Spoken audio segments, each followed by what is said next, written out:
بسم الله الرحمن الرحيم.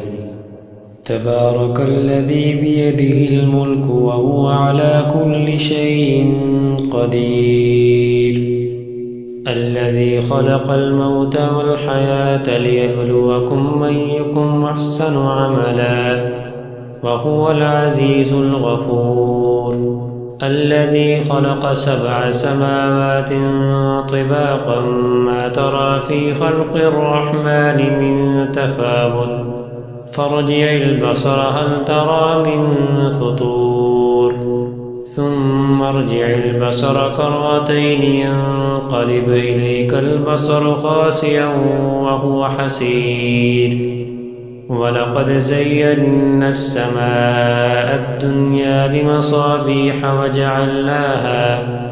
وجعلناها رجوما للشياطين وأعتدنا لهم عذاب السعير، وللذين كفروا بربهم عذاب جهنم وبئس المصير.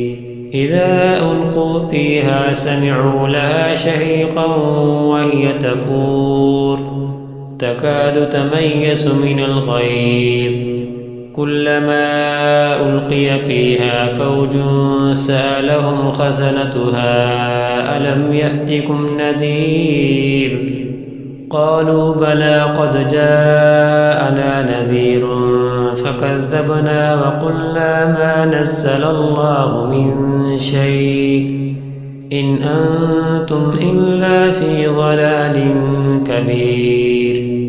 وقالوا لو كنا نسمع أو نعقل ما كنا في أصحاب السعير، فاعترفوا بذنبهم فسحقا لأصحاب السعير. إن الذين يخشون ربهم بالغيب لهم مغفرة وأجر كبير. وأسروا قولكم أو اجهروا به إنه عليم بذات الصدور. ألا يعلم من خلق وهو اللطيف الخبير. هو الذي جعل لكم الأرض ذلولا فامشوا في مناكبها وكلوا من رزقه وإليه النشور. آمنتم من في السماء أن يخسف بكم الأرض فإذا هي تمور، أم أمنتم من في السماء أن يرسل عليكم حاصبا، فستعلمون كيف نذير. ولقد كذب الذين من قبلهم فكيف كان نكير.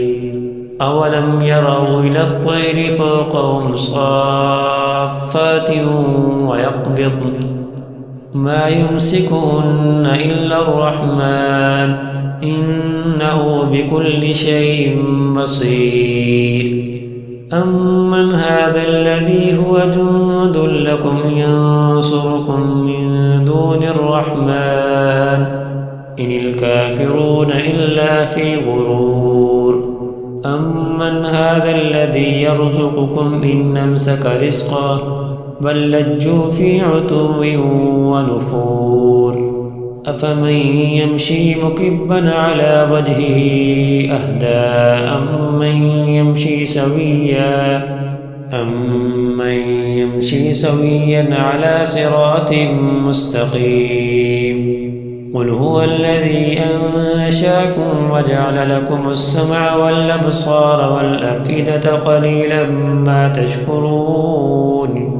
قل هو الذي ذراكم في الأرض وإليه تحشرون. ويقولون متى هذا الوعد إن كنتم صادقين.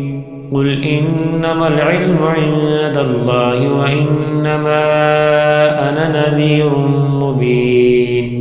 فلما رأوه زلفة سيئت وجوه الذين كفروا وقيل هذا الذي كنتم به تدعون. قل أرأيتم إن أهلكني الله ومن معي أو رحمنا فمن يجير الكافرين من عذاب أليم قل هو الرحمن آمنا به وعليه توكلنا فستعلمون من هو في ضلال مبين قل أرأيتم إن أصبح ماؤكم غورا فمن يأتيكم بماء معين